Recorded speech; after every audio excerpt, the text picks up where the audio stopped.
প্রিয় দর্শক, US news online dot com এর অন্যতম আয়োজন ইউএস নিউজ অনলাইন জার্নালে আপনাদের স্বাগত জানাচ্ছি। আমি শাখাওয়াত হোসেন সেলিম। আজ ইউএস নিউজ অনলাইন জার্নালে 897তম পর্ব। এরপর বিষয় বাংলাদেশের এই সময়ের বাংলাদেশ এবং প্রবাসীদের করণীয় এবং আহ, বাংলাদেশের সর্বশেষ বিষয় নিয়ে আমরা জানবো আমাদের অতিথিদের কাছে। আজ এই বিষয়ে কথা বলবার জন্য অতিথি হিসেবে রয়েছেন যুক্তরাষ্ট্র প্রবাসী বিশিষ্ট সাংবাদিক বুদ্ধিজীবী সৈয়দ মোহাম্মদুল্লাহ, বিশিষ্ট সিপিএ সংস্কৃতি কর্মী শ্রাবণী সিং এবং লেখক, সাংবাদিক, মানবাধিকার কর্মী রওশনক। আপনাদের সবাইকে স্বাগত। তো আজকের স্বাগত।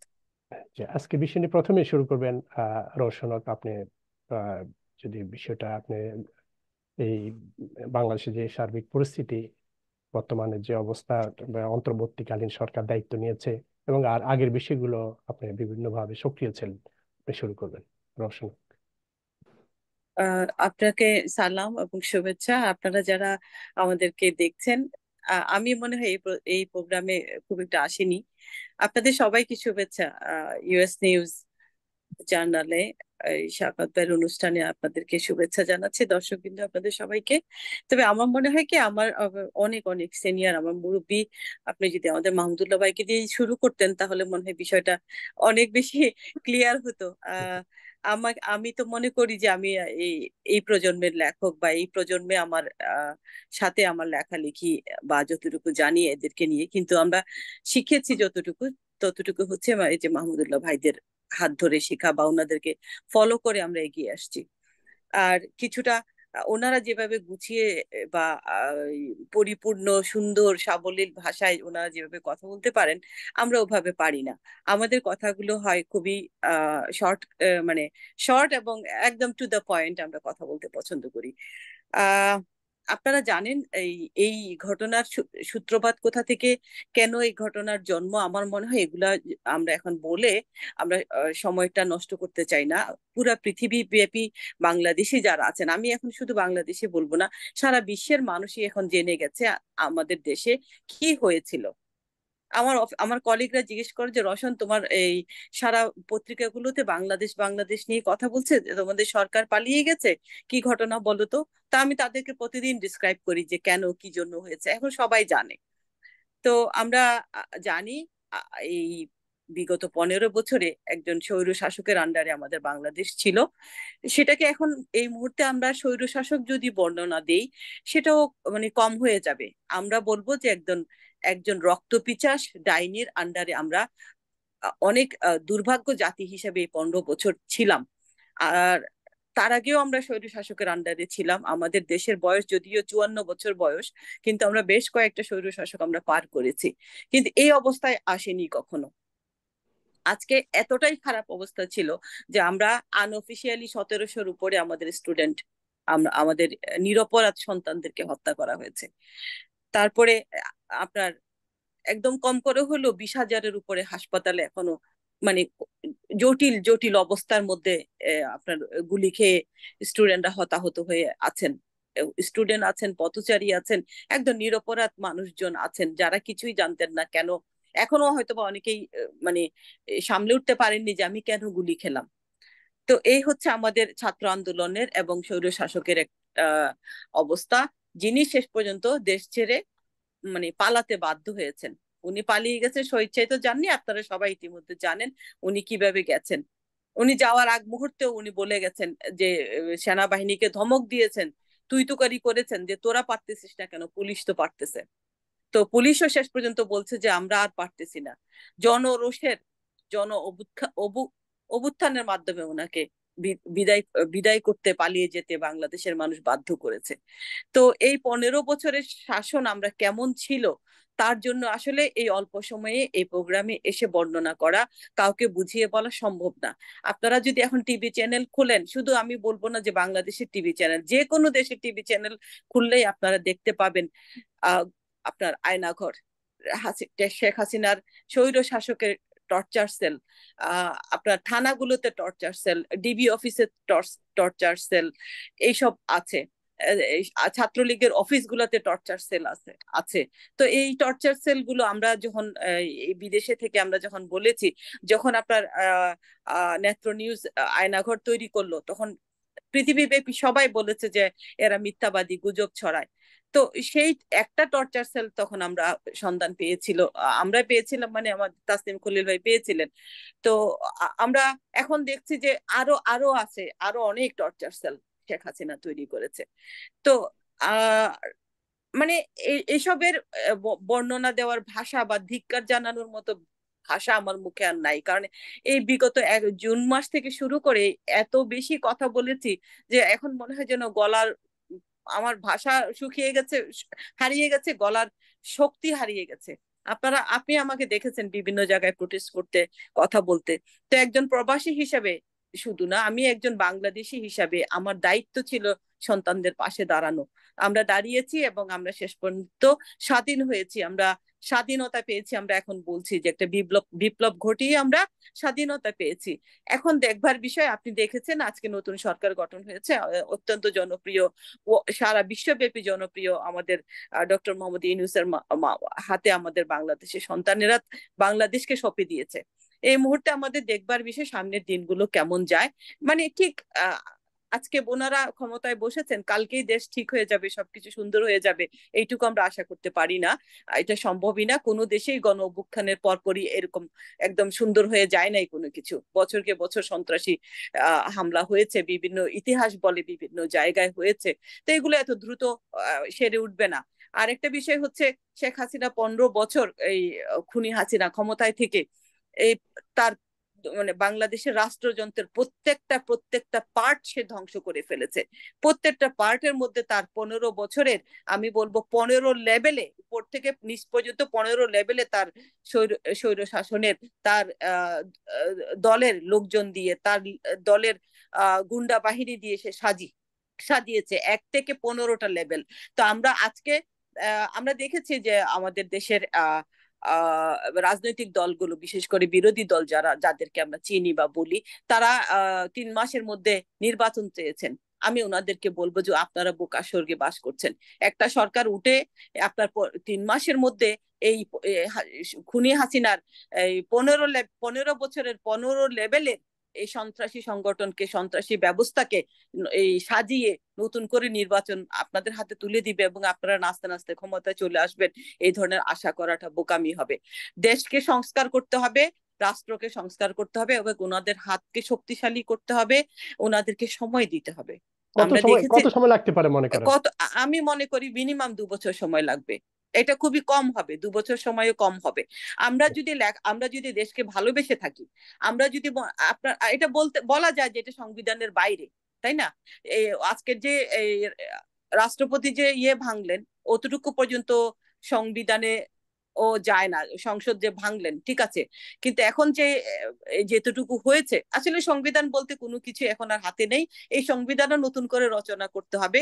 দেশের মানুষ যেভাবে চায় সেভাবে সংবিধান রচনা করতে হবে এবং এই নতুন সরকারকে সময় দিতে হবে। যে রচনা আবার আপনার কাছে আসবো আমরা একটু। জি, হ্যাঁ, থ্যাংক ইউ হ্যাঁ। ভাইয়া। আমি একটু ওই আহ, ভাইয়ের কথা শোনার জন্য অপেক্ষা করে জি আছি। জি, হ্যাঁ। আর আচ্ছা, আপনার শাফাত জি সেলিম জি, ভাই, আমি সালমা একটু আপনি বলেন, তারপরে মোহাম্মদুল্লাহ ভাইয়ের কাছে যাবো। জি। আচ্ছা আচ্ছা, ঠিক আছে। সবাইকে অনেক ধন্যবাদ আমাকে এখানে ডাকার জন্য। আপনারা জানেন যে আমি আসলে সামাজিক এবং রাজনৈতিক বিষয় নিয়ে আমি খুব কম ইনভলভড হই। আমার আসলে প্রফেশনাল অনেক কাজ থাকে, আর তাছাড়া আমার নিজের মানে বাচ্চা সংসার এগুলো নিয়ে আমি অনেক ব্যস্ত থাকি। তারপর প্রথমেই আমি শুরু করতে চাই যে এই যে গত কয়েক মাস ধরে যে এতগুলো মানুষ যে মারা গেল, তাদের সবার হত্যার বিচার হোক এবং তাদের সবার আত্মা শান্তি পাক, এটা এটা দিয়ে আমি শুরু করতে চাই। আর কিছু প্রশ্ন নিয়ে শুরু করতে চাই, যেহেতু রসনা পাও আসলে আমরা সবাই মোহাম্মদুল্লাহ ভাইয়ের মানে আঙ্কেলের কথাগুলোই আমরা বেশি শুনতে চাই যে উনি কিভাবে ব্যাখ্যা করেন। কিন্তু আমার যে প্রশ্নগুলা সেগুলো হচ্ছে যে আমি তো বাংলাদেশের রাজনীতির সাথে জড়িত না, আর বাংলাদেশে ছিলামও না।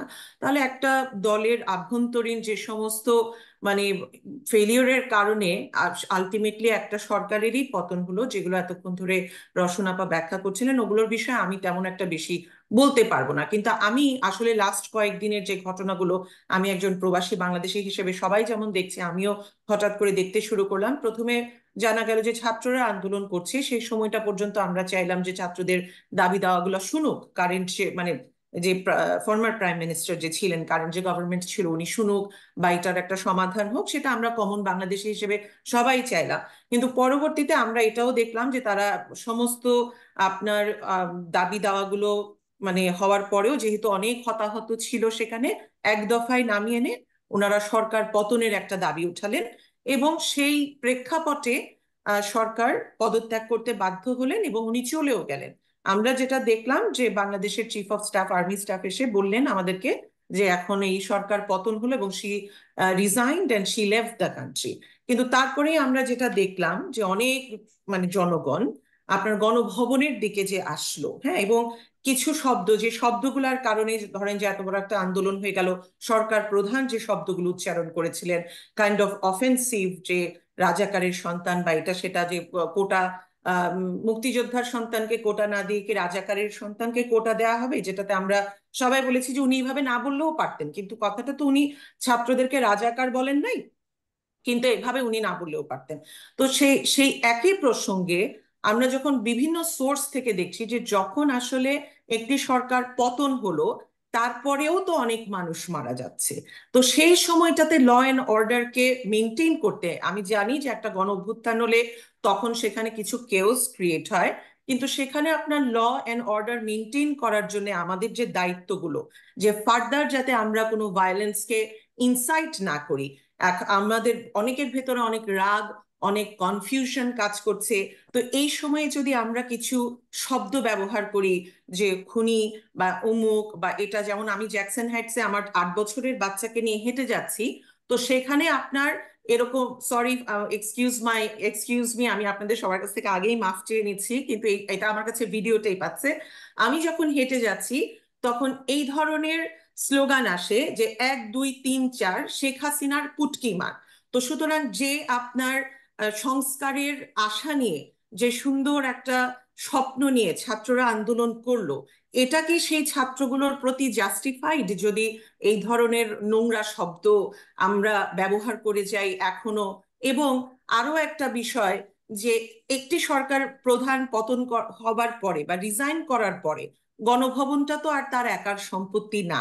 আমরা আমেরিকাতে কি দেখেছি, যে যখন ক্যাপিটাল হিলের দিকে একটা মব গেল, তখন কিন্তু ইউএস যে ল এনফোর্সমেন্ট, তারা ক্যাপিটাল বিল্ডিংটাকে প্রোটেক্ট করলো এবং পার্লামেন্টকে প্রোটেক্ট করলো। তো এই এই যে মুভমেন্টটা, এটার কজটা একটা মহৎ কজ, ছাত্রদের একটা আন্দোলন থেকে শুরু।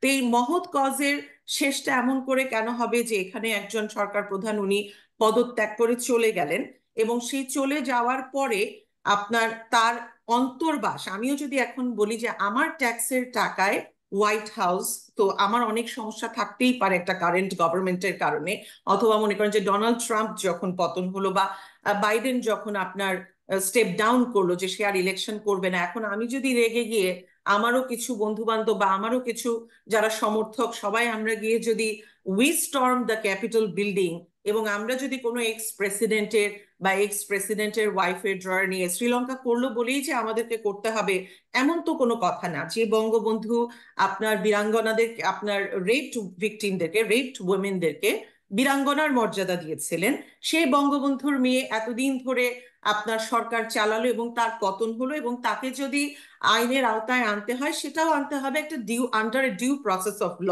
যে সমস্যাগুলোর কারণে এই আন্দোলনটা, যে এখানে কোনো আইনের বিচার হয় না, যাকে খুশি তাকে ধরে নিয়ে যাওয়া হয়, বাক স্বাধীনতার কোনো ব্যাপার নাই, তাহলে সেই জিনিসগুলা কেন এখন হবে যে যখন একটা সরকার প্রধান চলে গেল, তখন কিন্তু সেখান থেকে ব্রা বের করে, অন্তর্বাস বের করে সেগুলো পোস্টিং করা হচ্ছে, দেশের কোনো ল অ্যান্ড অর্ডার নাই।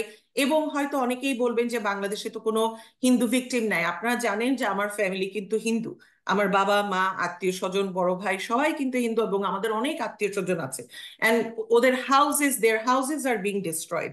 I am a converted Muslim, আমার কোনো ইন্টারেস্ট নাই, কিন্তু their houses are being destroyed. এবং যে কোনো কথাতেই যখন মনে করেন যে আমাকে একজন সিপিএ হিসেবে যত না মানুষ চেনে, একটু আগে আমি বলছিলাম, আমাকে তার চাইতে অনেক বেশি মানুষ গত 20 ইয়ার্স ধরে একজন আবৃত্তিকার হিসেবে চেনে।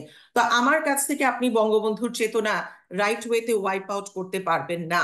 তো আমার কাছে কেমন লাগবে যখন আমি দেখি যে এই আন্দোলনটা তো, যে রাস্তায় রাস্তায় বঙ্গবন্ধুর ছবি কেন, সেই কথাটা দিয়ে তো এই আন্দোলনটা শুরু হয় নাই। অথবা আমরা যখন দেখি যে নিউ ইয়র্ক কনসুলেটে angry few group of people, একটা সরকার পতন হলো, বাংলাদেশ থেকে ইনস্ট্রাকশন আসবে এবং সেই অনুযায়ী কিন্তু সরকারের ছবি সরানো হবে বা অন্যান্য যে পরিবর্তনগুলো সেগুলো আসবে। এটা তো একটা ইনস্টিটিউশন। আর আমেরিকায় যারা থাকে, আমরা তো এখানে একটা গাড়ি পার্ক করার ব্যাপারেও কিন্তু $35 একটা টিকিট খাওয়ার ভয়ে আমরা কিন্তু গাড়িটাকেও ঠিক মতো পার্ক করি। তাহলে কনসুলেটে গিয়ে যে এই উৎপাতগুলা করা যাবে না, সেই জিনিসটা তো আমেরিকায় অন্তত যারা থাকে এরা তো জানে। তাহলে এরা কেন এই জিনিসগুলা করবে যে একটা কনসুলেটে গিয়ে হুমকি ধুমকির মুখে যে ওর ছবি নামাও, তার ছবি নামাও? বঙ্গবন্ধুর ছবি তো আর ওয়াইপ আউট করা যাবে না, এটা তো আর বলে কোনো লাভ নাই। আর তাছাড়া আমার আরো একটা প্রশ্ন আছে। সরকার পতন হয়, স্বৈরাচারী সরকারের পতন হয়, নতুন সরকার আসে, গণতান্ত্রিক প্রক্রিয়ার মাধ্যমে আসে। যেহেতু এখানে পিপলস ভয়েস, যে আমরা সংস্কার চাই আমাদের দেশ, তাহলে যে গণতান্ত্রিক প্রক্রিয়ায় যে সরকার আসে থ্রু ইলেকশন, সেই সরকারের তখন দায়িত্ব হয়ে যায় যে আমরা কি চাই সেই অনুযায়ী দেশকে সংস্কার করা। এখন গণতান্ত্রিক প্রক্রিয়া যদি একটি সরকার আসতে না পারে, আমাদের মনে যদি প্রশ্ন কিছু কি মারে যে কোনো তৃতীয় শক্তির কারণে একটা সরকারকে বসানোর কারণেই ছাত্রদেরকে সামনে শিখন্ডির মতো করে রেখে পেছন থেকে কোনো অপশক্তির কারণে বা কোথাও কেন জানি একটা মৌলবাদের গন্ধ থেকে যায়, যখন আমরা দেখি যে হিন্দুদের ঘরবাড়ি পোড়ানো হচ্ছে, যেখানে আমার আত্মীয় স্বজন। আমাকে একটু কথা বলতে দিবেন। না না, হ্যাঁ আমি হ্যাঁ, অবশ্যই দিব, ওনার শেষ আর হলে আপনাকে দিব। ওনাকে করি বলবেন নাই। যে হিন্দু দেখেন, বাড়িঘর আমি একটি জ্বালানোর শব্দ উচ্চারণ করিনি। আপনি যখন কথা বলেছেন আমি না, একটি, আমি আপনাকে হেল্প আপনি করছি, খুনি বলেছেন, ডাকাত বলেছেন, আমি একটি শব্দ উচ্চারণ করি নাই। আপনাকে আমি হেল্প করি আমি রসনা যে আসবো আপনার কাছে, একটু ওনাকে শেষ করে নিন। আধা ঘন্টা জি। আপনার জন্য ওয়েট করেছি আমরা, আমাদের সময়ের মূল্য আছে। সুতরাং যে বাক স্বাধীনতার জন্য এত বড় আন্দোলন হলো, আমারও বাক স্বাধীনতা আছে, আমারও ওপিনিয়ন আছে। আমি বলিনি, আমিও ওয়েট করছি মোহাম্মদুল্লাহ কাকুর কথা শোনার জন্য 10:43, and we have been waiting here since 10 p.m. So please give us some time and show us that respect. এটা আমার ওপিনিয়ন, এটার সাথে আপনার মিল থাকতে হবে এমন কোনো কথা নেই। এখন আমার কথা হলো যে বাংলাদেশে যখন হিন্দু মারা যায়, বাংলাদেশে যখন পুলিশ মারা যায়, গতকাল রাতে উত্তরায় আমার বোনের বাসা যখন ডাকাতি হচ্ছে, এখন সেই ল অ্যান্ড অর্ডারের দায়িত্বে কারা? বাংলাদেশের আর্মি কি এতটাই নাজুক যে শুধু 2 দিনের জন্য যখন ইন্টারিম গভর্নমেন্ট আসবে তখন সেই 2 দিনের মধ্যে বাংলাদেশের মানুষকে সাপোর্ট দিতে পারে না, গণভবনকে রক্ষা করতে পারে না, পার্লামেন্টকে রক্ষা করতে পারে না, এবং পার্লামেন্টের মধ্যে বসে ছেলেরা বসে সিগারেট খাচ্ছে এবং বিভিন্ন ইউটিউব চ্যানেলে ইনসাইট করা হচ্ছে violence through those same YouTubers, যারা বলছে খাট কাঁপানো এমপিরা যদি পার্লামেন্টে গিয়ে আপনার গান গাইতে পারে, তাহলে আমরা কেন সিগারেট খেতে পারবো না? মানে উনি মমতাজকে উদ্দেশ্য করে বলেছেন। আমি একজন সংস্কৃতি কর্মী। মমতাজ যখন আমেরিকাতে আসে, ধর্ম বর্ণ দল মত নির্বিশেষে সবাই তার গান শুনে। She came to the parliament through the support of her people. সে যে এরিয়াতে ছিল সেই তাদের আপনার সাপোর্ট নিয়ে সে পার্লামেন্টে আসছিল। রাতের বেলায় কি সে খাট কাঁপায় না মাঠ কাঁপায় এটা দেখার দায়িত্ব আমাদের ছিল না। তার জনগণ তাকে ভোট দিয়ে এনেছে, এখন তারপরে আবার সেই ইলেকশনে হেরেও গেছে। আমার কথা হলো পার্লামেন্ট একটি রাষ্ট্রীয় সম্পত্তি, গণভবন রাষ্ট্রীয় সম্পত্তি। কোনোভাবেই আন্ডার কোনো লতে একজন মানুষ যদি আপনার অন্যায়কারী হয় তাহলে তাকে বিচার করা হবে, কিন্তু কোনোভাবেই এটা ছাত্র আন্দোলন হতে পারে না। ছাত্র আন্দোলনের মানে তাদের প্রতি অন্যায় করা হয়, ছাত্র আন্দোলনের প্রতি অপমান করা হয় যখন একজন 76 বছরের নারীর ব্রা নিয়ে আপনার সেটা পোস্ট করা হয়। এবং আমার কাছে ছবি আছে, কারা কারা সেই সমস্ত ছবি রিপোস্ট করছে। আনফরচুনেটলি দে আর শিক্ষিত মানুষজন এবং তারা এই সমস্ত ভায়োলেন্স ইনসারেক্ট করছে, তারা এই সমস্ত ভায়োলেন্স ইনসাইট করছে। এন্ড আমি এই জিনিসটা একেবারে হোল হার্টেডলি কন্ডেম করছি যে এখন যে ল অ্যান্ড অর্ডারের পরিস্থিতি আর মানে পলিটিক্স এর ব্যাপারে this is not going to stop here. Politics এর ব্যাপারে আমরা পরে কাজ করব, কিন্তু right now my concern is যে সেই মহিলা তো চলে গেছে, তাহলে রাষ্ট্রের দায়িত্ব হলো এখন গণভবনকে রক্ষা করা এবং তার যেগুলো পার্সোনাল বিলঙ্গিংস সেগুলো ডিসকার্ড করে দেওয়া, বা সেগুলো তো একজন মানুষের পার্সোনাল বিলঙ্গিংস ছিল, ওগুলা তো সব টেনে টেনে যে নিয়ে যাওয়া। তাহলে এখনকার দায়িত্বগুলো কারা নিবে? যদি কোনো তৃতীয় শক্তি না থাকে, তাহলে যে ছাত্রদের ডাকে এই আন্দোলনটা হলো, যে সমস্ত লিডারদের ডাকে এই আন্দোলনটা হলো, এখন যে সমস্ত মানুষরা মারা যাচ্ছে, এখন বাংলাদেশের ল অ্যান্ড অর্ডার পরিস্থিতির দায়িত্ব কাদের কাছে থাকবে? একটা পরিস্থিতি যখন আউট অফ কন্ট্রোলে চলে যায় তখন সেখানে যদি এই জিনিসগুলো হয়, তাহলে একজন আপনার কি বলবো যে একজন আপনার রাষ্ট্রনেতা পাওয়ারে ছিলেন, তার ব্যর্থতার কারণে তাকে চলে যেতে বাধ্য করা হয়েছে বা সে চলে গেছে। এখন তারপরেও সে বলছে তার পক্ষ থেকে বলা হচ্ছে, আমি তো একজন নিউট্রাল, আপনারা জানেন আমি এখানে কোনো দলের সাথে যুক্ত না, তাহলে তার পক্ষ থেকে বলা হচ্ছে যে আমি চেষ্টা করেছি, আমি পরিস্থিতি সামাল দিতে পারি নাই, আমি থাকলে আরো মানুষ মারা যেত, সো আই এম লিভিং। এখন সে চলে গেল, এরপরে তার মনে করেন যে যে সমস্ত সমস্যা আছে সেগুলো নিয়ে তার বিচার করা হবে। কিন্তু এই ভায়োলেন্সের হাত থেকে কমন মানুষ কিভাবে নিষ্কৃতি পাবে? আমরা প্রবাসে থেকে আমরা যখন আমাদের কমিউনিটিতে যাই তখন কেন আমাদেরকে এই সমস্ত নোংরা বিকৃত উক্তি দেখতে হবে? আমাদের কনসুলেটে কেন এই রকম নোংরা কাজগুলো করা হবে, যেখানে group of people are storming our consulate and forcing the Consul General of Bangladesh to remove some of the things that he probably should not keep those things, but he has to have a process যে সরকার পতন হয়, সরকার পতন হওয়ার পরে একটা smooth transition of power হয়। মোহাম্মদুল্লাহ কাকুর কাছে একটু শুনতে জি, চাই। অনেক 10 ধন্যবাদ সাবরিন আপা। ধন্যবাদ। আবার আপনার কাছে আসবো। সৈয়দ মোহাম্মদুল্লাহ ভাই, আপনি বলবেন, দুইজনের কথা শুনছেন। জি। আপনাদের সবাইকে ধন্যবাদ, আপনার দর্শক শ্রোতা যারা আছেন এখানে শুনছেন। আমি খুব গভীর ভারাক্রান্ত হৃদয়ে আজকে বাংলাদেশে এই জুলাই মাসে যে ছাত্রদের যে আন্দোলন, সেই আন্দোলনে পরবর্তীতে সেটা ছাত্র জনতার আন্দোলন হয়েছিল, এটা গণ অভ্যুত্থানের রূপ নিয়েছিল, সেটাতে যারা মারা গেছেন, মৃত্যুবরণ করেছেন, তাদের এই মৃত্যুর জন্য আমি গভীর গভীর শোক প্রকাশ করছি, আমি বেদনাহত।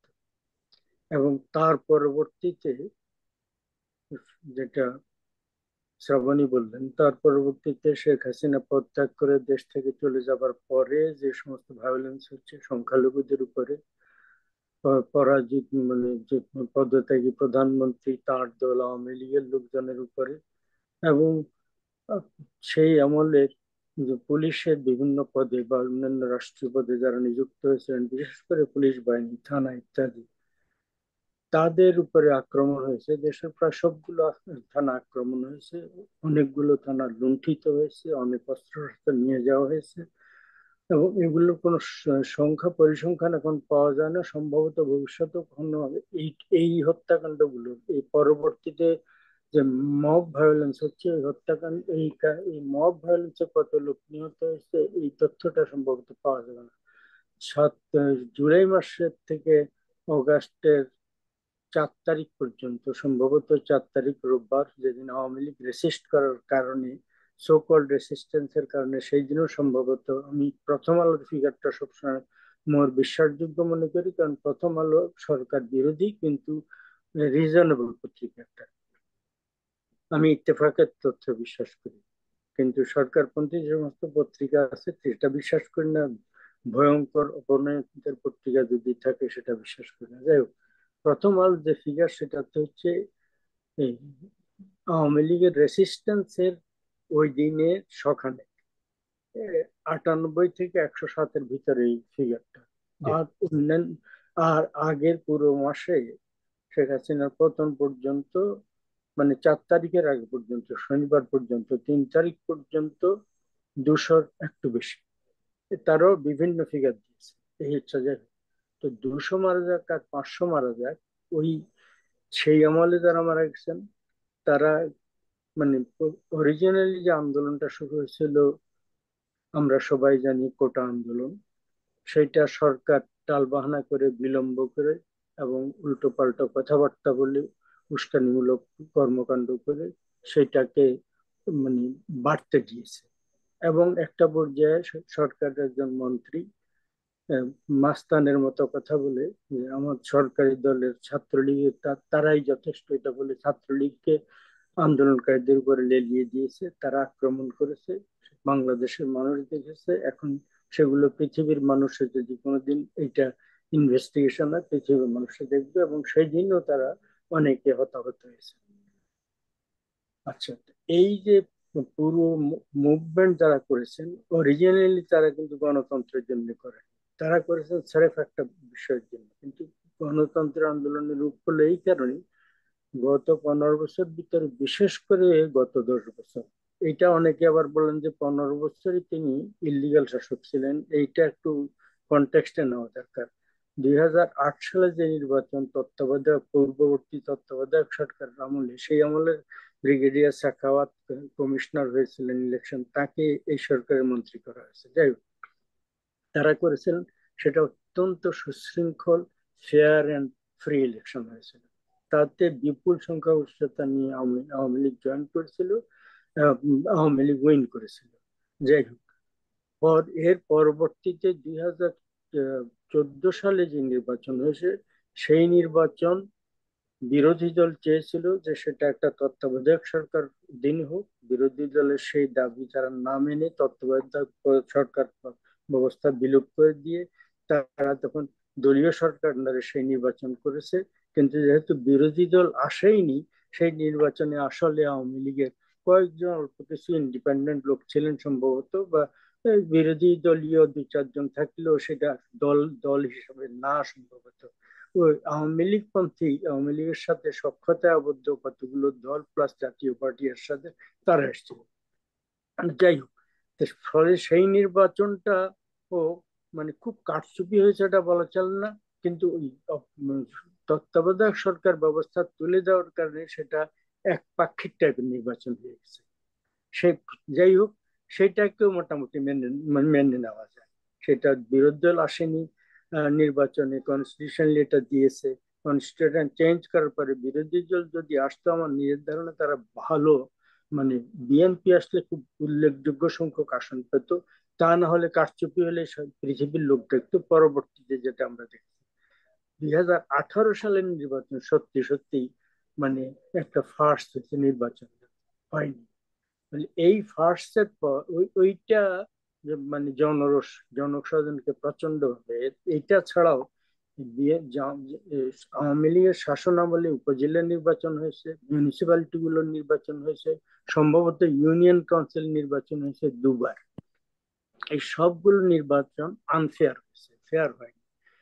আনফেয়ার সব নির্বাচন তারা নিজেরা যেগুলো করেছে, মানে আগের তত্ত্বাবধায়ক সরকারের জাতীয় সংসদের নির্বাচন ফেয়ার এন্ড ফ্রি হয়েছে, কিন্তু তারা নিজেরা যে নির্বাচনগুলো করেছে সবগুলো নির্বাচন প্রশ্ন সাপেক্ষ নির্বাচন, আনফেয়ার নির্বাচন, এগুলো হয়েছে, কারচুপি হয়েছে রীতিমতো ভয়ঙ্কর ভাবে।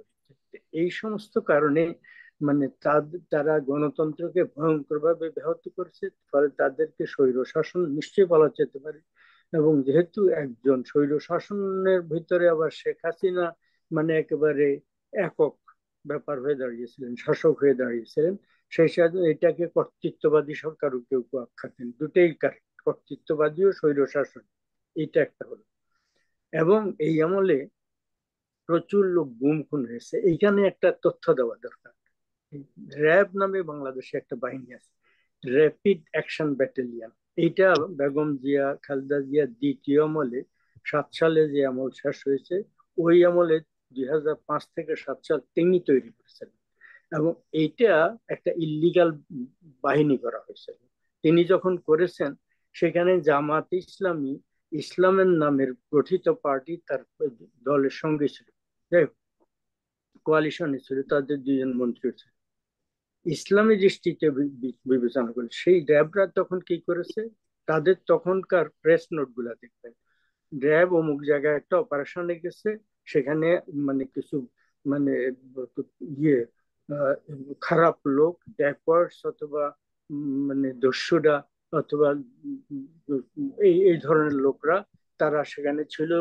গোপন সূত্র খবর পেয়ে তারা সেখানে তার যাওয়ার পরে ওরা গুলি শুরু করেছে। র্যাব তখন তাদের কাছে পাল্টা গুলি করছে, ওরা মারা গেছে। এই same press news, exact same news, খালি স্থান কাল এই জায়গাটা বদল করে 5 বছর তারা ইস্যু করেছে। এইটা এই যে একটা ইলিগাল বাহিনী সরকার গঠন করলো, সেটা তখন অনেক লোককে খুন করেছে। যাদের খুন করেছে তাদের অনেকের ব্যাপারে বলা হতে পারে তারা চোর, ডাকাত, দস্যু, খুনি ইত্যাদি হতে পারে। সম্ভবত এই অন্য রাজনৈতিক ব্যাপার চাইতে সম্ভবত সে আমলে যারা মারা গেছে রাজনৈতিক শত্রুতা খুব কম হয়েছে, ওই ধরনের আউটলরা মারা গেছে। এটা যদি ধরেও নেওয়া যায়, পৃথিবীর কোন দেশে কোন আইনে ইসলাম, ওরা ওই দল বিএনপি হচ্ছে ইসলাম পছন্দ, পাকিস্তানের মুসলিম লীগের মতো। আর জামাত ইসলামী ইসলাম, এই ইসলামওয়ালাদের বিশেষ করে জামাত ইসলামীকে তো এই প্রশ্ন করাই যেতে পারে, মানে ইসলামী শাস্ত্র মতো তাদের তো দোজখ ছাড়া কোনো গত্যন্তর নেই, এটা আমরা বলা উচিত না। কারণ কে কোথায় যাবে সেটা গড ডিজার্ভ করবে। বিনা বিচারে কাউকে কখনো হত্যা কে কে বিচার করেছে? তাদেরকে যে খুন করে ফেলা হয়েছে, এই যে কয়েকশো লোককে সেই বিচার, এইটা একটা হয়েছে। সেই আমলে এই যে রওশন হক অত্যন্ত কঠোর কর্কশ ভাষায় যেভাবে আক্রমণ করে শেখ হাসিনা সম্পর্কে বললেন, এগুলো ভদ্রভাবেও একই কথা বলা যায়। আমি ভদ্রভাবেই তাকে কর্তৃত্ববাদী স্বৈরশাসক বলছি, গালমন্দ না করেও আমরা সম্পর্কে বিরূপ কথা বলতে পারি। বেগম জিয়ার আমলে কি হয়েছে? শেখ হাসিনা সহ আওয়ামী লীগের পুরো নেতৃত্বকে শেষ করে দেওয়ার জন্য 21শে আগস্টে বোমা বিস্ফোরণ করা হয়েছে। পরবর্তীতে শেখ হাসিনাকে যখন তার লোকরা ঢালের মতো রক্ষা করেছে, জীবন রক্ষা করেছে, তখন তিনি গাড়িতে জিপে উঠেছেন। সেই জিপ সম্ভবত বুলেট প্রুফ জিপ ছিল, সেটার দিকে আবার বুলেট নিক্ষেপ করা হয়েছে। এইভাবে করা হয়েছে। এরপর তারা চলে যাওয়ার পরে বহু লোক সেখানে হতাহত হয়েছে, 22 জন বা 25 জন বা 27 জন এইরকম ফিগার নিহতের, আর শত শত লোক সেদিন আহত হয়েছে। আজকে এত লোক নিহত আহত হয়েছে, তাদের জন্য আমরা নিশ্চয়ই শোকাহত, গভীর শোকাহত। ওরাও মানুষ, সেই দিন যারা খুন হয়েছে তারাও মানুষ। তাদেরকে কারা মেরেছিল? তাদেরকে মানে অনেক সময় খুনের সার্কামস্টেন্সিয়াল এভিডেন্স থাকে। সার্কামস্টেন্সিয়াল এভিডেন্সটা কি? ওই সরকার সেই সময় একটা ফালতু গল্প রচনা করেছিল, একটা টোকাই টাইপের লোক, তাকে নোয়াখালীর লোক ঢাকায় কি কি সব করে, তাকে আসামি, সে নাকি এই কাণ্ডগুলো করেছে। ওই লোক এতগুলো বোমা বিস্ফোরণ সে করেছে, ওই গাড়িতে শুট সে করেছে, মানে তার একটা বাহিনী ছিল। এই করতে গিয়ে ওইটা ফ্লপ প্রমাণিত হয়েছে, ওটা মিথ্যা। সরকার মিথ্যা সাজানোর কারণে, যদি এই মিথ্যাটা না সাজিয়ে আর একটু মানে ক্রেডিবল গল্প বানাতে পারতো, হয়তো রেহাই পেয়ে যেত। এই সার্কামস্টেন্সিয়াল এভিডেন্স হচ্ছে তারা এটা ঢাকতে চেয়েছে। কেন ঢাকতে চেয়েছে? নিশ্চয়ই তাদের ইনভলভমেন্ট ছিল, ডাইরেক্ট ইনভলভমেন্ট। একজন একটা বিরোধী দলের নেত্রী এবং পুরো নেতৃত্বকে খতম করে দেওয়া, সেই আমলে এইটা হয়েছে। যে ইঞ্জিনিয়ারিং ইউনিভার্সিটি 2-3 বছর আগে ছাত্রলীগের গুন্ডারা কয়েকজনকে মেরেছে, এই কয়েকদিন আগে, এই কয়েক মাস আগে, সম্ভবত 1-1.5 বছর আগে, সেই একই ইউনিভার্সিটিতে ছাত্র দলের, বিএনপির ছাত্রদের একজন ছাত্র নেতা প্রকাশ্য দিবালোকে একটি ছাত্রীকে গুলি করে মেরেছে, তার সাক্ষী আছে। আর সেই ব্যক্তি, ওই ছাত্র, ওই ওই দস্যুর বাড়ি পরিবারের একজন নিহত হওয়ার পরে, ছাত্রদের ওই দস্যু নিহত হওয়ার পরে বেগম জিয়া শোক প্রকাশের জন্য প্রধানমন্ত্রী সেই দস্যুর খুনির বাড়িতে গিয়েছিলেন। এগুলো আমাদের জন্য অত্যন্ত দুঃখজনক। কিন্তু তারপরও আমি বেগম জিয়াকে বেগম জিয়া বলছি, আমি অভদ্র ভাষায় তার সম্পর্কে বলছি না। তিনি দুবার আমাদের দেশের প্রধানমন্ত্রী ছিলেন, প্রয়াত একজন, মানে আমাদের সামরিক বাহিনীর একজন লিডার, মুক্তিযুদ্ধের একজন বিশিষ্ট সেক্টর কমান্ডার, এবং পরবর্তীতে যে প্রক্রিয়া হোক উনি দেশের শাসক হয়েছিলেন। এদের কারো সম্পর্কে মানে আমি অভদ্র ভাষায় কথা বলতে পক্ষপাতী না। এক, এবং এই যে নির্বাচন প্রথা নিয়ে, প্রহসন নিয়ে আমরা কথা বলছি, প্রথম সবচেয়ে বড় প্রহসন বাংলাদেশের নির্বাচনী ইতিহাসে হয়েছিল যে মেজর জিয়া যখন নিজেকে প্রেসিডেন্ট করার জন্য হানা ভোট আয়োজন করেছেন। সে হানা ভোট একটা টোটাল 100% প্রহসন। সেখানে শতকরা 90-95 ভাগ ভোট পড়েছে, যা পড়েছে তার 90-95 ওনার বাক্সে পড়ে গেছে। ভাইয়া নতুন কিছু বলেন, পুরানো না, পিছনের নতুন দিকে না, আমরা যেতে আপনি, চাই না, নতুন না কিছু বলেন। এটা বলতে হবে এই কারণে। তারপরে সেখান থেকে বিএনপি কিভাবে হলো? বিএনপি গঠন হলো কিভাবে? একজন নেতা রাষ্ট্র মানে রাষ্ট্র ক্ষমতা দখল করা অবস্থায় তিনি রাষ্ট্রীয় ক্ষমতা ইউজ করে তিনি একটা দল করেছেন, একটা দলের অন্যান্য শাখাগুলো করেছেন। তারপরে জেনারেল এরশাদ এসে এক্স্যাক্টলি সেই কারণে করেছেন। ফলে আমরা যদি অতীত সম্পর্কে কোনো শাসক সম্পর্কে এই ধরনের কথা বলতে চাই, তাহলে পার্সপেক্টিভে নিতে হবে। আমি কেবল একটা চোখ দেখবো, আমি শ্রাবণীকে দেখবো অপরাধ করেছে, কিন্তু আমি এই আপনি রওশন হক যখন কথা বলবেন, সৈয়দ মোহাম্মদুল্লাহর অপরাধটা তিনি গোপন রাখবেন, পক্ষপাতিত্ব করবেন, এটা হতে পারে না। তেমনি ভাবে আজকে আমরা এই যে গণতন্ত্রের কথা বলছি, গণতন্ত্র সত্যিই চাই, এই ছাত্ররা যে প্রাণ দিয়েছে শেষ পর্যন্ত, ছাত্র জনতার এই উচ্ছ্বাস কেন হয়েছে, এই গণ গণ অভ্যুত্থানটা কেন হলো? কারণ হচ্ছে লোক হাঁপিয়ে উঠেছিল শেখ হাসিনার কর্তৃত্ববাদী শাসনে, স্বৈর শাসন। নিঃসন্দেহে আমি মুক্তিযুদ্ধের চেতনায় বিশ্বাসী একজন লোক হয়ে এই শাসন আমলকে কর্তৃত্ববাদী শাসন বলছি, স্বৈর শাসন বলছি, এতে আমার কোনো রকম দ্বিধা নেই। এবং তাদের আমলে গুম খুন হয়েছে, অপশাসন হয়েছে, পক্ষপাতিত্ব হয়েছে, দলীয়করণ হয়েছে, মানে মানে দেশের হাজার হাজার কোটি টাকা, লক্ষ কোটি টাকা পাচার হয়েছে, দুর্নীতির বন্যা বয়ে গেছে। এগুলো সমস্ত সত্য কথা, সমস্ত অভিযোগ সত্য কথা। তেমনি ভাবে আগের আমলে 60,000 কোটি টাকা বিদ্যুতের জন্য তৈরি হয়েছে, একটা সিঙ্গেল কিলোওয়াট। বেগম জিয়ার দ্বিতীয় আমলে একটা সিঙ্গেল এডিশনাল কিলোওয়াট পাওয়ার সংযুক্ত হয়নি, কিন্তু তাম তৈরি হয়েছিল। তার আমি যেটা বললাম, তারপর সর্বশেষ আমি এটা বলে আপাতত ইতি নেব, জি সেটা হচ্ছে যে বিএনপি তো এখন এই যে তাড়া দিচ্ছে, যেটা রওশন হক বলেছেন, আমি তার সাথে একমত। এই যে দেশের সমস্ত ব্যবস্থা যেভাবে ভেঙে পড়েছে এই গত কয়েক বছরের দলীয়করণ ইত্যাদির কারণে, এবং এর আগের একের পর এক ডিক্টেটর, আমাদের দুর্ভাগ্য, Ziaur Rahman dictator, Ershad dictator, Khaleda Zia dictator, Sheikh Hasina dictator, একের পর একটা আমরা ডিক্টেটর পেয়েছি। ডিক্টেটররা সমস্ত ইনস্টিটিউশন গুলো ক্রমাগত ধ্বংস করেছেন, এবং ক্রমাগত ধ্বংসের কারণে জিয়াউর রহমানের আমলে যতটা খারাপ ছিল, এরশাদের আমলে আরো খারাপ হয়েছে, ক্রমাগত খারাপ। আমাদের মানে নিচের আমাদের পিচ্ছিল পদে ধ্বংসের দিকে যাওয়ার জন্য আমরা কোনো সীমারেখা রাখিনি। ফলে দেশের এই ধরনের, এটা শেষ করতে হলে ইনস্টিটিউশন গুলো মোটামুটি ভাবে একটা সহনীয় পর্যায়ে নিতে গেলে, দেশের এখন ভয়ঙ্কর অর্থনীতির যে অবস্থা, এইটাকে মোটামুটি সহনীয় পর্যায়ে নিতে গেলে রওশন হক যে সাজেশন দিয়েছেন বা মত প্রকাশ করেছেন, আমি তার সাথে একমত। কমপক্ষে 2 বছর দরকার, কিন্তু আবার 2 বছরের বেশিও তারা থাকা উচিত না।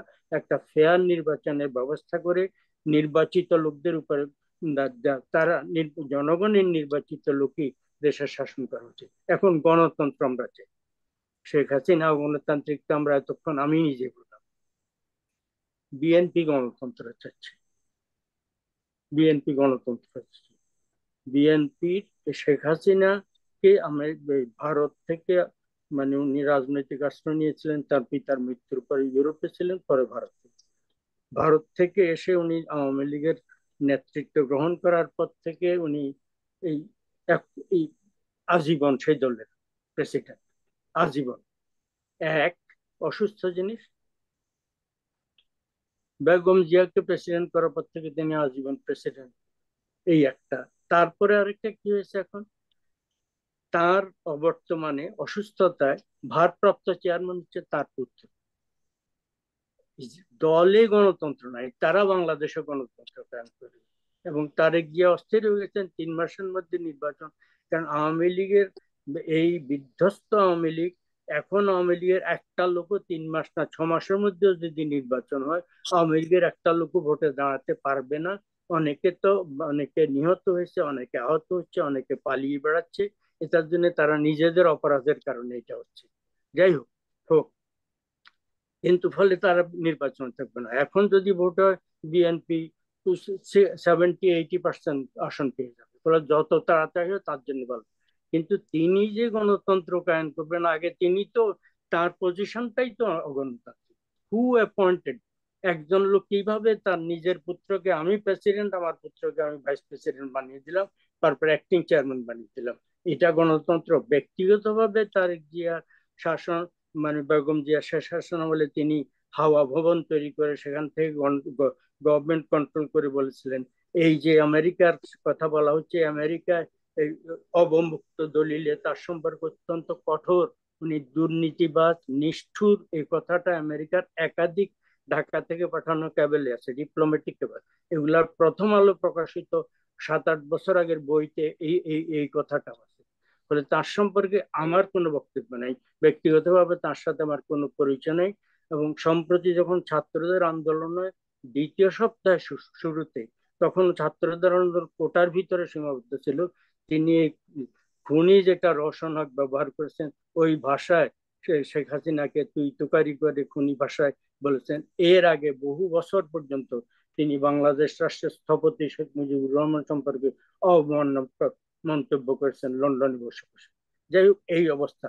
আর আরো কিছু কথা যে শ্রাবণী বলেছেন সেটা উল্লেখ করা উচিত এই কারণে যে গণভবন রাষ্ট্রীয় সম্পত্তি, পার্লামেন্ট ভবন আমাদের মানে গণতন্ত্রের গণতন্ত্রের পীঠস্থান, আমাদের একটা মানে অত্যন্ত পবিত্র স্থান।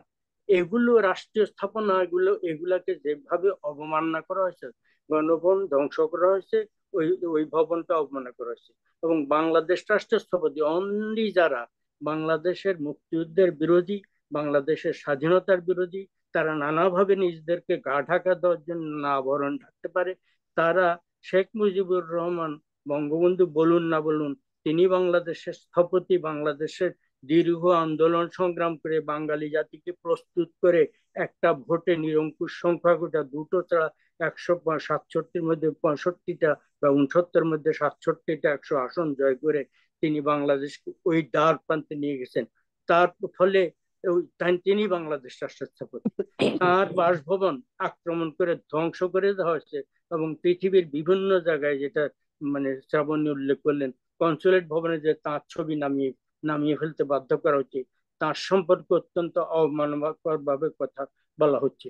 কারো সম্পর্কে অবমাননাকর কথা বলা, এটা আমার নিজের দৈন্যের প্রকাশ, আমার নিজের অশোভন মানে শিক্ষা দীক্ষার প্রকাশ, আমার দৈন্যের প্রকাশ। ফলে আমি অত্যন্ত কঠোর কথা, আমি শেখ হাসিনা সম্পর্কে কম কঠোর কথা বলছি না, আবারও বলছি তিনি স্বৈর শাসক ছিলেন, তিনি কর্তৃত্ববাদী শাসক ছিলেন। তার আমলে দুর্নীতি হয়েছে, লুটতরাজ হয়েছে, দলবাজি হয়েছে, তার আমলে গুম হয়েছে, খুন হয়েছে, অনেক অপরাধ হয়েছে এবং তার বিচার হওয়া উচিত এবং আগের আমলের গুলোর বিচার হওয়া উচিত। ফলে এইটার ব্যাপারে আমার কোনো কার্পণ্য নেই, কিন্তু আমি তার সম্পর্কে গালমন্দ করে কথা বললে কথাটা স্ট্রং হবে, এটা আমি বিশ্বাস করি না। ফলে যারা শেখ হাসিনার পতনে বা ওই কর্তৃত্ববাদী অপশাসনের পতনে খুশি হয়েছেন, খুশি হওয়া সঙ্গত আছে, কিন্তু এই এবং গণতন্ত্র যদি ঠিক হয়, ভালো হয়, সেটারও দরকার আছে। এবং আমি অন্তত আশা করব এই অন্তর্বর্তীকালীন সরকার বছর দুয়েক টাইম পেয়ে দেশের ইনস্টিটিউশন গুলা, অর্থনীতি গুলা এবং এই ল অ্যান্ড অর্ডারকে মোটামুটি ঠিক করে, যারা অপরাধ এই জুলাই মাসে যে সরকারি অপরাধ থেকে সরকারি হাসিনা আমলে যে অপরাধ, পরবর্তী আমলে যে সমস্ত দস্যুবৃত্তি হচ্ছে, এগুলো সবগুলো তারা নিশ্চয় তদন্ত করার চেষ্টা করবেন। তবে আমি ধন্যবাদ দেব তত্ত্বাবধায়ক সরকারের এবং নেতাদেরকে, এবং এট দি সেম টাইম যে ছাত্ররা যে আন্দোলন করছে তাদের নেতাদেরকে, তারা এই সমস্ত এই যে যারা দস্যুবৃত্তি করছে, যারা অপরাধ করছে, তাদেরকে কঠোর হুঁশিয়ারি উচ্চারণ করেছেন, তার বিরুদ্ধে তাদেরকে সতর্ক করে দিয়েছেন এবং নিজেরা অনেকখানে মানে আইন শৃঙ্খলা রক্ষার জন্য নিজেরা রাস্তায় ছেলেরা ঝাড়ু দিচ্ছে, রাস্তা পরিষ্কার করছে, বিভিন্ন জায়গায় আপনার পার্লামেন্ট ভবনকে কিছু পরিচ্ছন্ন করার চেষ্টা করছে, তারপর ট্রাফিকের দায়িত্ব পালন করছে। এগুলো অত্যন্ত সুলক্ষণ, ভালো লক্ষণ। আমরা আশা করব আমাদের দেশ, এত কষ্টের অর্জিত দেশ, এত রক্ত সংগ্রামের অর্জিত দেশ, এবং এইবারে এই ছাত্রদের এত এত মানে সংগ্রামের পরে এই যে অর্জন, এটা বৃথায় যাবে না। আবার আমরা আরেকটা দল, আরেকটা এমন কোন মানে সিস্টেমে পড়বো না যাদের অতীতের রেকর্ড ভালো না, আওয়ামী লীগের রেকর্ড যেন ভালো না, অন্য দলের রেকর্ড ভালো না। ফলে আমরা আশা করব এইসব ইতিহাস থেকে শিক্ষা নিয়ে ভবিষ্যতের যারা ক্ষমতা আসবেন, অন্তত তারা গণতান্ত্রিক আচরণ করবেন। বাংলাদেশ বারবার স্বৈর শাসনের আবর্তে মানে সময় কাটাতে থাকবে, এই ধ্বংসলীলা তারা দেখতেই থাকবে। কখনো মানে একমাত্র খালেদা জিয়ার প্রথম আমল থেকে দ্বিতীয় আমল এবং শেখ হাসিনার প্রথম আমল থেকে দ্বিতীয় আমল ছাড়া বাংলাদেশের ইতিহাসে এতই দুর্ভাগ্য, এই পর্যন্ত আর কোনো মানে লিগালি শান্তিপূর্ণ ক্ষমতা হস্তান্তর হয়নি। আবার ভবিষ্যতে যেন সেই রকম হয়, এইটা আমি আশা করব। এবং আরেকটা শেষ আশা প্রকাশ করে পরবর্তীতে কথা বলার সুযোগ হলে বলবো, আমি ব্যক্তিগতভাবে কোন ক্রিয়েটিভ ওয়েতে তত্ত্বাবধায়ক সরকার ব্যবস্থা গতবার যেটা ছিল সেইটা ম্যানিপুলেট করার একটা সুযোগ ছিল, কারণ বেগম জিয়া তার পক্ষে কাজ করবেন বিবেচনা করে একজন ব্যক্তিকে তত্ত্বাবধায়ক সরকার চিফ করার জন্য বিচারপতিদের মানে মেয়াদ পর্যন্ত চেঞ্জ করে দিয়েছিলেন, বাড়িয়ে দিয়েছিলেন, যাতে করে সেই ব্যক্তি চিফ জাস্টিস ছিলেন, তিনি অবসর গ্রহণ করলে তিনি সর্বশেষ অবসরপ্রাপ্ত প্রধান বিচারপতি থাকেন, যাতে তিনি তত্ত্বাবধায়ক সরকার করেন।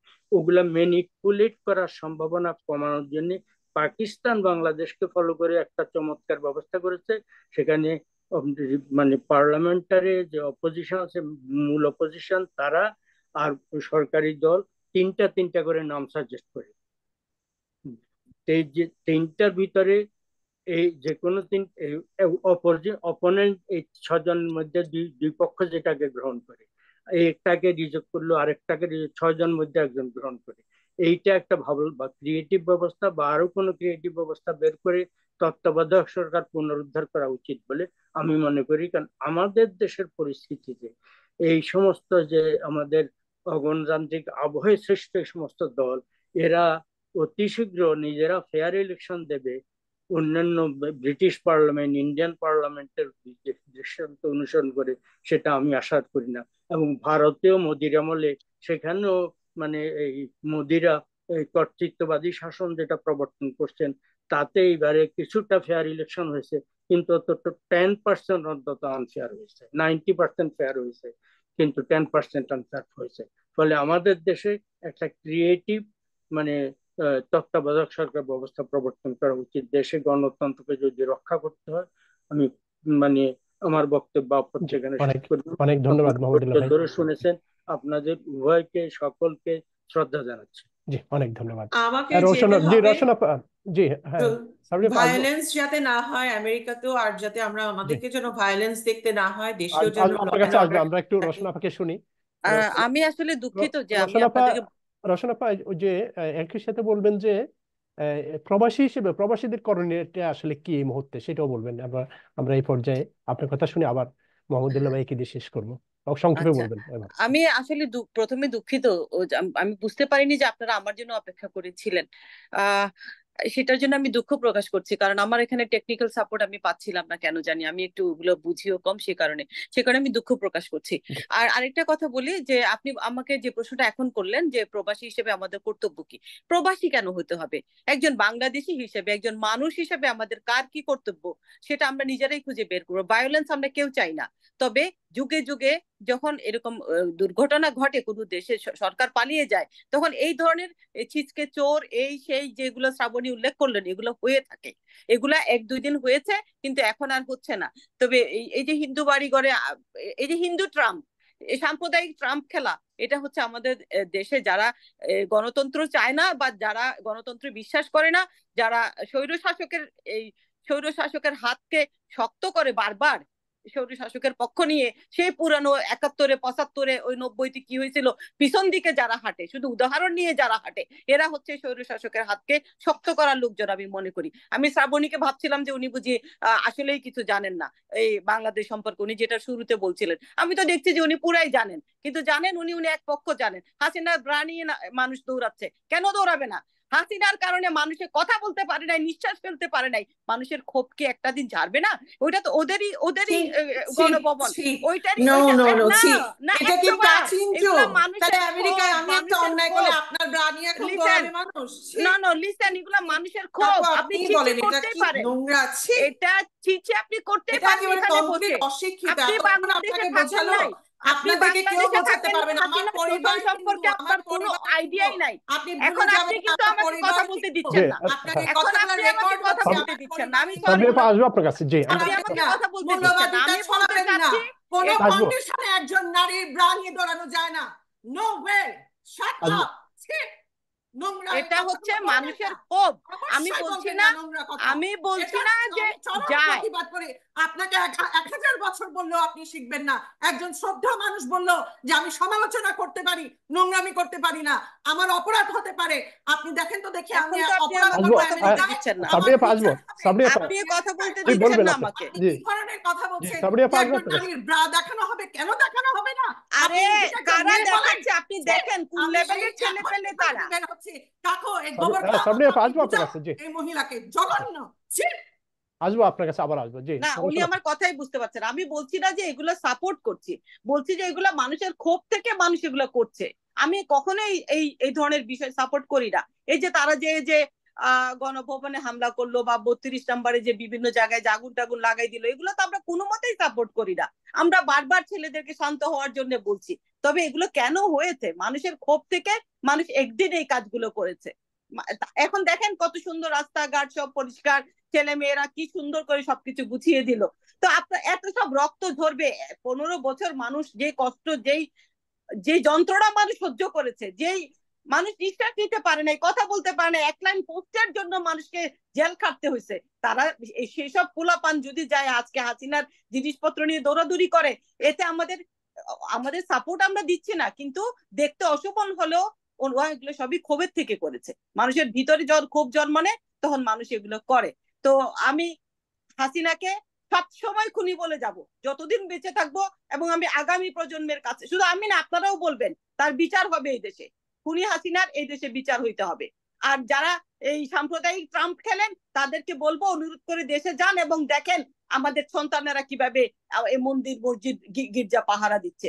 তো শুধু ট্রাম্প, এই সাম্প্রদায়িক ট্রাম্প খেললে হবে না, কার্ড খেললে হবে না, আপনাদেরকে লাইনে আসতে হবে। আমরাও বলি না যে এই অমুক আসুক তমুক আসুক, আগে কি ঘটছে এগুলো আবার ঘটুক। পুরানো জিনিসের আমরা পুনরাবৃত্তি একদমই চাই না।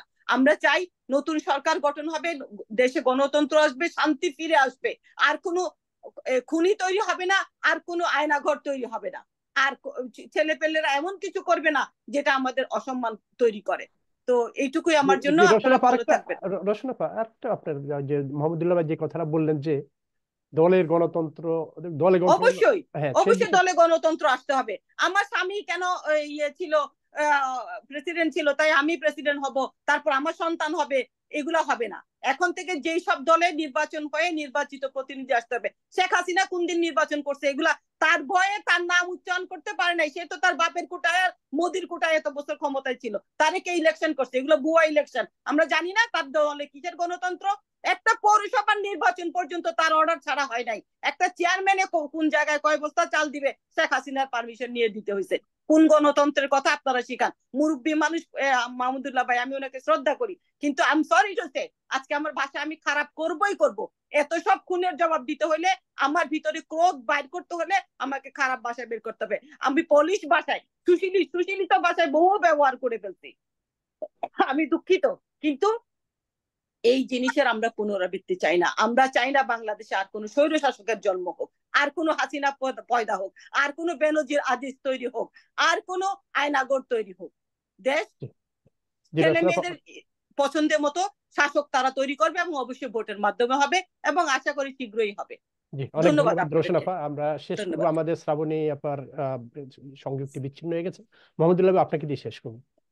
অনেক ধন্যবাদ। আপনি প্রবাসীদের কথা বলেছিলেন, সেটা জি, হচ্ছে যে আমার মনে হয় দেশে যে এই যে এতগুলো ছাত্র বা অন্যান্য জনগণ মারা গেল এবং পরবর্তীতে এই যে ভায়োলেন্সের যে শিকার হয়েছে যারা দেশব্যাপী, উনি যে রওশন যেটা বললেন যে এটা মানে কি বলে আহ, বা সাম্প্রদায়িকতার ট্রাম্প কার্ড, সাম্প্রদায়িক আক্রমণ হচ্ছে। উনি আবার এরপরে এই কথাটাও বললেন যে মন্দিরগুলো পাহারা দিচ্ছে। তো পাহারা কেন হঠাৎ দেওয়া শুরু করতে হলো? এর কারণ হচ্ছে যে অ্যাটাক হয়েছে, এবং অ্যাটাক হওয়াটা নিন্দা করেছেন সরকারের মন্ত্রীরা, ডক্টর ইউনূস সহ। নিন্দা করে তারা ওইটা রক্ষা করার আবেদন জানিয়েছেন। এটা নিন্দা করে আবার বলেছেন যে যারা এগুলা করেছে আমরা ইনভেস্টিগেট করে তাদেরকে শাস্তি দেব। ফলে ঘটনাগুলো ঘটেছে, কেউ বানিয়ে বলছে যে এরকম হয়েছে এইটা বলছেন। জি, এটা ওনারা স্বীকার করছেন, ছাত্র নেতারা এটা কন্ডেম করেছেন, সতর্কবাণী উচ্চারণ করেছেন, তারা পাহারা দিচ্ছেন, ধর্মীয় নেতারা পাহারা দিচ্ছেন, অন্যান্য যারা যারা পাহারা দিচ্ছেন। তার মানে ঘটনাটা ঘটেছে, ঘটছে। কিন্তু এটা হচ্ছে একমাত্র এই সংখ্যালঘুদের ক্ষেত্রে হয়েছে, কিন্তু আওয়ামী লীগারদের উপরে যে ব্যাপক হারে আক্রমণ হচ্ছে, এই যে পরাজিত পার্টি বা ক্ষমতাচ্যুত পার্টি, সেইটা তাদের অপরাধের কোনো সীমা নেই, সীমাহীন। কিন্তু সেই কারণে বিনা বিচারে তাদের উপরে আটক হবে, তাদের ঘর বাড়ি পুড়াবে, এবং অনেক বাড়ি থেকে পোড়া পোড়া অগ্নিদগ্ধ ভস্মীভূত ডেড বডি বেরোচ্ছে, 5টা 7টা 10টা এগুলো হচ্ছে। ফলে এগুলো ক্ষোভের কারণে কিছুটা হতে পারে, কিন্তু এই মুহূর্তে অনেকটা একটা কয়েকদিন মাৎসন্যায় পরিস্থিতি ছিল। এইটা অত্যন্ত দুঃখজনক। আস্তে আস্তে ঠিক হবে বলে আমি অন্তত অত্যন্ত গভীরভাবে আশাবাদী। আর যেটা প্রবাসীদের আমাদের কি জি কর্তব্য, তা আমাদের কর্তব্য একটা হচ্ছে যে আমরা বিদেশে কনসুলেট বা ডিপ্লোম্যাটিক মিশন গুলাতে এই আগে আওয়ামী লীগের আমলে তারা সমস্ত রিসেপশনে যে আওয়ামী লীগের লোকরা সামনে সারিতে বসে যেত। তাদেরকে সব জায়গায় যেতে হতো। প্রধানমন্ত্রী আসলে তারা স্টেজ দখল করে বসতো। এগুলা যেন ভবিষ্যতে আর আমরা না দেখি, তাহলে ওই একই জিনিস হচ্ছে। দলীয় লোক যদি শুধু থাকে। এই একটা হুম, রাষ্ট্র আর দল যেন সেপারেট থাকে, এই একটা জিনিস। দ্বিতীয়ত হচ্ছে বঙ্গবন্ধুর যেন অবমাননা হয়। তিনি রাষ্ট্রপতি, শেখ হাসিনা ছবি নামানো এটা এমনি সরকার অলরেডি অর্ডার দিয়ে দিয়েছে। এই সরকার পতনের সাথে সাথে এই সরকার মানে তত্ত্বাবধায়ক অন্তর্বর্তীকালীন সরকার শপথ গ্রহণের আগেই আগে অর্ডার অর্ডার দিতে এবং তারা নামিয়ে ফেলেছেন। নামিয়ে ফেলেছে। হুম, যাই হোক, এইটা যারা করছেন তারা ভুল করছেন। আমি আশা করি ভবিষ্যতে এটা থেকে বিরত থাকবে। মানে প্রবাসে যেটাকে স্ল্যাং ভাষায় মাস্তানি বলা, এগুলো ঠিক না। নিজেদের মধ্যে মারামারি করা, বিরুদ্ধ পক্ষের উপরে আক্রমণ করা। আমি যদি আরেকজনের উপরে আক্রমণ করি, তিনি আমার, তাহলে যে আমরা নিজেই গণতন্ত্র চর্চা করছি না, এইটা একটা। বলে আমি গণতন্ত্রের কথা বলছি, তারপরে আমি নিজে অগণতান্ত্রিক আচরণ করছি। আমরা যেন এইটা খেয়াল রাখি, আমি যেন গণতান্ত্রিক আচরণ করি সব এইটা। আর হচ্ছে আমরা যদি কিছু তহবিল ইত্যাদি সংগ্রহ করে, সরকার এদের সবাইকে ক্ষতিপূরণ দেবেন বলেছেন। কাদেরকে ক্ষতিপূরণ দেবেন বলেছেন? প্রধানত এই জুলাই মাসে আন্দোলনে যারা নিহত হয়েছে, সেটা শেখ হাসিনার আমলেই বলা হয়েছিল।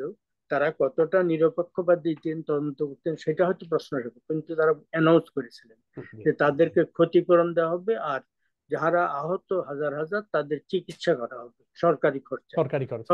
আমি নিশ্চিত যে অন্তর্বর্তীকালীন সরকার ডক্টর ইউনূসের নেতৃত্বে তার সরকার ডেফিনেটলি এটা অত্যন্ত দক্ষতার সাথে, অত্যন্ত নিষ্ঠার সাথে এই দুটো কাজ করবেন। একটা হচ্ছে ওদের চিকিৎসা দেওয়া হতাদের এবং নিহতদের পরিবারগুলোকে মানে যোগ্য ক্ষতিপূরণ দেওয়া, এই একটা। কিন্তু এর বাইরে মন্দির বা অন্যান্য ধর্মস্থান গির্জাগুলো যদি ক্ষতিগ্রস্ত হয়ে থাকে, সেগুলোর পুনর্বাসনের ব্যবস্থা করা এক। দুই নম্বর হচ্ছে ওই সংখ্যালঘুরা যদি আক্রান্ত হয়ে থাকে, তাদের সেগুলোর ক্ষতিপূরণ ব্যবস্থা করা। এবং তাছাড়াও আওয়ামী লীগের লোকও যদি এবং অনেক পুলিশের লোককে মেরে ফেলা হয়েছে, জি, পুলিশের লোককে মেরে ফেলা হয়েছে, সেইটা তাদেরও ক্ষতিপূরণ দেওয়ার ব্যবস্থা করা উচিত। সম্ভবত অনেক পুলিশের বাড়িতে অ্যাটাক করা হয়েছে সম্ভবত, এবং বাড়িতে অ্যাটাক করা হলে খালি পুলিশ সাহেব, পুলিশ ভদ্রলোককে মেরে ফেলেছে তা না, তার ফ্যামিলি হয়তো অ্যাটাক হয়েছে, মারা গেছে, আহত হয়েছে। তারাও যেন সুবিচার পায়, তাদের যেন রাষ্ট্র ক্ষতিপূরণ দেয় এবং তাদের চিকিৎসার ব্যবস্থা করে, এটা। আর হচ্ছে আওয়ামী লীগেররাও, অনেক আওয়ামী লীগের আছে সত্যি সত্যি, তারা যুগ যুগ ধরে তাদের ফ্যামিলি আওয়ামী লীগ করেছে। এমন অনেকে আওয়ামী লীগের আছে তারা এই শেখ হাসিনার আমলে কোনো মানে সুযোগ সুবিধা পায়নি। জেনুইন আওয়ামী লীগের ওই নব্য আওয়ামী লীগেররা, মাস্তানরা এসে সুযোগ সুবিধা নিয়ে, এমন হতে পারে, হয়েছে হয়তো। ফলে ওই ধরনের অনেক লোক আছে, নিরীহ লোক যারা ক্ষতিগ্রস্ত, তাদেরকেও সুবিবেচনা রাখা উচিত বলে আমি মনে করি। আর ওভারঅল প্রবাসীদের পক্ষ থেকে আমরা কেবল ভদ্র আচরণ, সংযত আচরণ করবো তা না। আমরা যদি সম্ভব হয় আমাদের নিজ নিজ এলাকায় যারা ক্ষতিগ্রস্ত হয়েছে, নিজ নিজ এলাকার একটা ছাত্রের লেখাপড়া বিঘ্নিত হয়ে গেছে, জি, এই ইউনিভার্সিটিতে পড়তে গিয়ে আহত হয়েছে, তাই সে নিহত হওয়ার কারণে তার পরিবার, রাষ্ট্র যাই দিক না কেন, আমি যদি টোকেন হিসাবে আমরা এখান থেকে একটা টোটাল প্রবাসীরা, ধরা যাক যুক্তরাষ্ট্র, সমস্ত যুক্তরাষ্ট্র প্রবাসীরা $1 মিলিয়ন যদি তুলবে, জাস্ট $1 মিলিয়ন, হুম, 10 লক্ষ, হিউজ কিছু না। জি, যুক্তরাষ্ট্রে 1/4 মিলিয়ন বাংলাদেশি আছেন, জন প্রতি $4 হলে 1 মিলিয়ন হয়। সবাই তো আর দেবেন না, যারা যারা হুম, দেন। হুম, এই টাকাটা সরকার যদি কোনো একটা স্পেশাল রিলিফ ফান্ড করে, হুম, ফান্ড ছাড়া সরকারকে ট্রেজারিতে দেওয়ার কোনো সিস্টেম থাকবে না।